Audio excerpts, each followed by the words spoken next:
তাই দেখিলে যে চোতালত কেঁচুৱা মানুহৰ দেহৰ টুকুৰা কিছুমান পৰি আছে। তাই ভয়ত কঁপি উঠিল আৰু লগে লগে তাইৰ সন্তানটিৰ কোঠাটোলৈ গ'ল আৰু দেখিলে যে বিচনাত কোনো নাই। Hello' friends, welcome back to my YouTube channel. So' friends, আজি মই বহু দিনৰ পিছত আন এখন অসমীয়া হৰৰ মুভি এই চেনেলটোত এক্সপ্লেইন কৰিবলৈ ওলাইছোঁ। এই মুভিখনক ডাইৰেক্ট কৰিছে চিন্ময় বৰ্মা ছাৰে। মই আমাৰ চেনেলটোত কেইমাহমান আগতে খৰাপাক নামৰ অসমীয়া হৰৰ মুভি এখন এক্সপ্লেইন কৰিছিলোঁ আৰু সেই মুভিখনকো ডাইৰেক্ট কৰিছিল চিন্ময় বৰ্মা ছাৰে।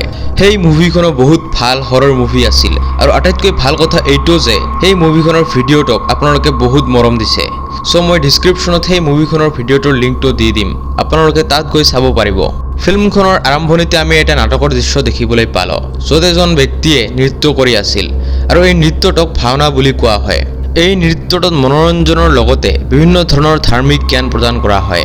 এনেতে আমি দেখিবলৈ পালোঁ যে অলপ দূৰত জংঘলৰ পৰা কোনোবাই এই ভাওনাৰ ওপৰত নজৰ দি আছে। এইবাৰ আমি গম পালোঁ যে এই নৃত্য কৰি থকা ব্যক্তিজনৰ নাম হ'ল মহৰ্ণৱ।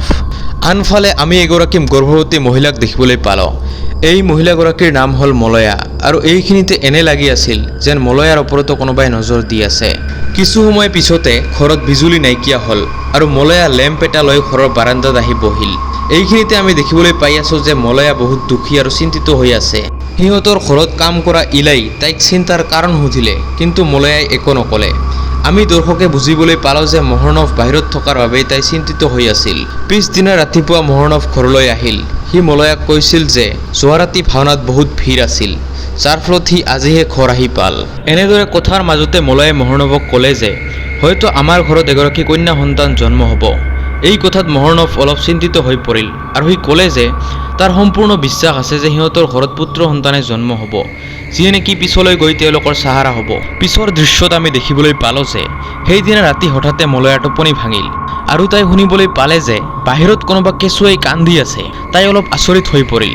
তাই বাহিৰত ওলাই দেখিলে যে পাকঘৰৰ বাচনবোৰ নিজে নিজেই তলত পৰি গৈছে। সেইখিনি সময়ত তাইৰ এনে লাগিছিল যেন তাইৰ আশে পাশে কোনোবা আছে, কিন্তু তাই কাকো দেখিবলৈ পোৱা নাছিল। পিছদিনা মহৰ্ণৱ কামলৈ ওলাই গ'ল আৰু মলয়া ঘৰত অকলে আছে আৰু তাই নিজৰ কোঠাত অলপ ৰেষ্ট ল'বলৈ চেষ্টা কৰি আছে। এনেতে তাই শুনিবলৈ পালে যে বাহিৰত কোনোবাই তাইক মাইনা বুলি মাত লগাই আছে। প্ৰথম অৱস্থাত তাই এই মাতত গুৰুত্ব দিয়া নাছিল, কিন্তু লাহে লাহে এই ৰহস্যময় মাতটো বাঢ়িবলৈ ধৰিল। লগতে সেই সময়তে তাইৰ পেটত এক প্ৰচণ্ড বিষ অনুভৱ কৰিলে। আকৌ ঘৰৰ বাহিৰত তাই শুনিবলৈ পাই আছে যে কোনোবাই গান গুণগুণাই আছে। এনেতে তাই ইলাক দেখিলে। তাই দেখিছিল যে ইলাৰ চুলিবোৰ দীঘল হৈ আছে। এই দৃশ্য দেখি তাই বহুত ভয় খাই গৈছিল, কিন্তু আমি দৰ্শকে দেখিবলৈ পাই আছোঁ যে ইলাৰ চুলি গোছা সাধাৰণ হৈয়ে আছে আৰু তাই মলয়াক চম্ভালিবলৈ চেষ্টা কৰি আছিল। আনফালে আমি মহৰ্ণৱক দেখিবলৈ পালোঁ, যি নেকি ভাওনাৰ বাবে সাজু হৈ আছে। ভাওনা কৰি থকাৰ সময়ত সি নটিচ কৰিছিল যে এগৰাকী বুঢ়ী মহিলাই তাৰ পিনে চাই আছে। তাই বহু সময়ৰ পৰাই মহৰ্ণৱক চাই আছিল আৰু এই দৃশ্য দেখি মহৰ্ণৱ বহুত ভয় খাই গ'ল। এইফালে মলয়া ঘৰত অকলে আছে আৰু বাহিৰত ধুমুহা বতাহৰ মাজত আমি এগৰাকী মহিলাক দেখিবলৈ পালোঁ। তাই দেখাত বহুত ভয়াৱহ আছিল আৰু তাইৰ দেহটো জঠৰ লগা যেন হৈ আছিল। তাই লাহে লাহে মলয়াহঁতৰ ঘৰৰ পিনে আহিবলৈ ধৰিল আৰু অলপ সময় পিছতেই মলয়াৰ সন্মুখত আহি থিয় হ'ল।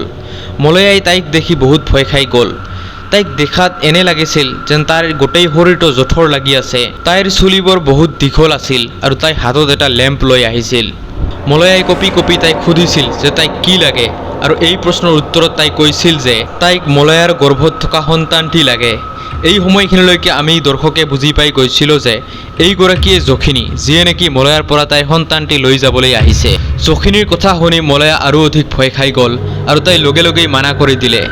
যখিনীয়ে ক'লে যে তোমাৰ গৰ্ভত এজনী কন্যা সন্তান উমলি আছে, তাত কোনো পুত্ৰ সন্তান নাই। আৰু মহৰ্ণৱে যেতিয়া গম পাব যে তেওঁলোকৰ ঘৰত পুত্ৰ সন্তান নাহে, এজনী কন্যা সন্তানহে আহিব, তেতিয়া সি নিজৰ সন্তানকে মাৰি পেলাব। এই কথা শুনি মলয়াই কৈছিল যে মহৰ্ণৱে কেতিয়াও এনে কৰিব নোৱাৰে। নিজৰ সন্তানক কোনোবাই হত্যা কৰিব পাৰে নেকি? এইবাৰ যখিনীয়ে ক'লে যে মই তাৰ ভিতৰত থকা দানৱটোক দেখিছোঁ আৰু সি নিজৰ সন্তানটিকে মাৰি পেলাব। যখিনীয়ে বাৰে বাৰে মলয়াক তাইৰ সন্তানটিক দিবলৈ কৈ আছিল, কিন্তু মলয়াই মান্তি নহ'ল। এনেতে মহৰ্ণৱ ঘৰ আহি পাল আৰু সি দেখিছিল যে মলয়াৰ পেটত দুখন ক'লা হাতে আৱৰি আছে আৰু এই দৃশ্য দেখি সি বহুত ভয় খাই গ'ল।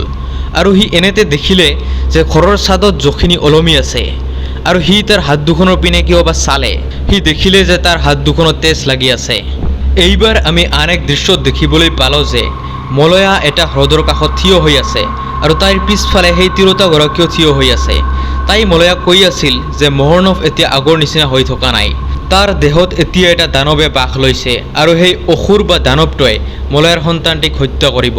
যখিনীয়ে এই পৰ্যন্ত কৈ পেলালে যে মহৰ্ণৱে আগৰ পৰাই অপেক্ষা কৰি আছিল যে কেতিয়া মলয়া মা হ'ব আৰু সি তাৰ উদ্দেশ্যটো পূৰণ কৰিব পাৰিব। সেইবাবে মলয়াই তাইৰ সন্তানটিক যখিনীক চপি দিব লাগে আৰু যখিনীয়ে সেই সন্তানটিক মহৰ্ণৱৰ পৰা দূৰত ৰাখি থ'ব। আনফালে আমি দেখিবলৈ পালোঁ যে মহৰ্ণৱ ভাওনা কৰি আছে আৰু বহু সময়ৰ পৰাই যখিনীয়ে মহৰ্ণৱৰ ওপৰত নজৰ দি আছিল আৰু অলপ সময় পিছতেই যখিনীয়ে মহৰ্ণৱৰ ওপৰত আক্ৰমণ কৰি দিলে, যাৰ ফলত মহৰ্ণৱ তাতে বাগৰি পৰিল। এইবাৰ আমাক যখিনীৰ ইতিহাস দেখুওৱা হ'ল।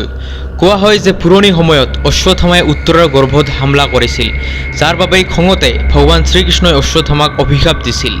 পিছত উত্তৰাই যখিনীক জন্ম দিলে আৰু যখিনীৰ কাম হ'ল প্ৰতিগৰাকী মাতৃৰ গৰ্ভত থকা সন্তানটিৰ ৰক্ষা কৰা।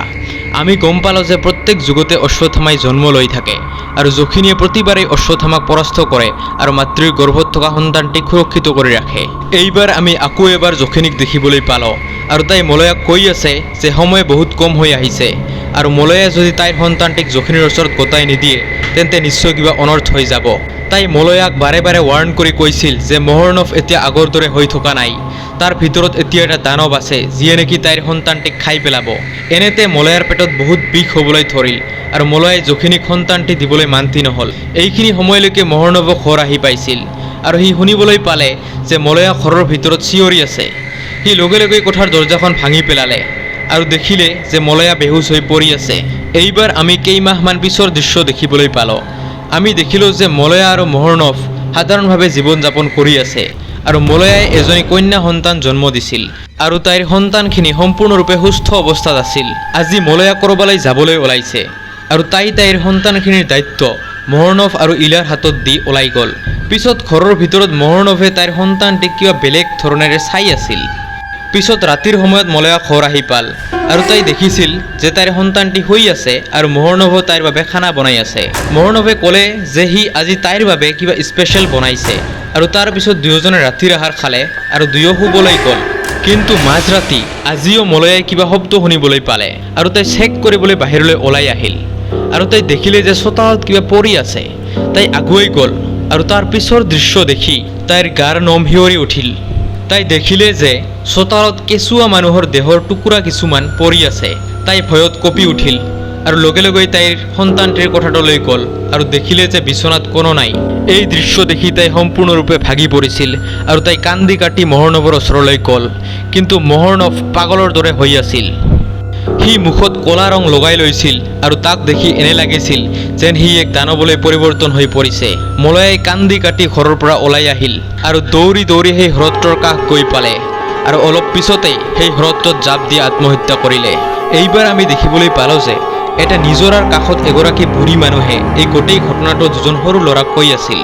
বুঢ়ী মানুহজনীয়ে কৈছিল যে সেইদিনা মলয়াৰ চকু পানীবিলাক এই জলপ্ৰপাতত মিহলি হৈ গ'ল, যিয়ে এই গাঁওখনক এতিয়াও জীপাল কৰি ৰাখি আছে।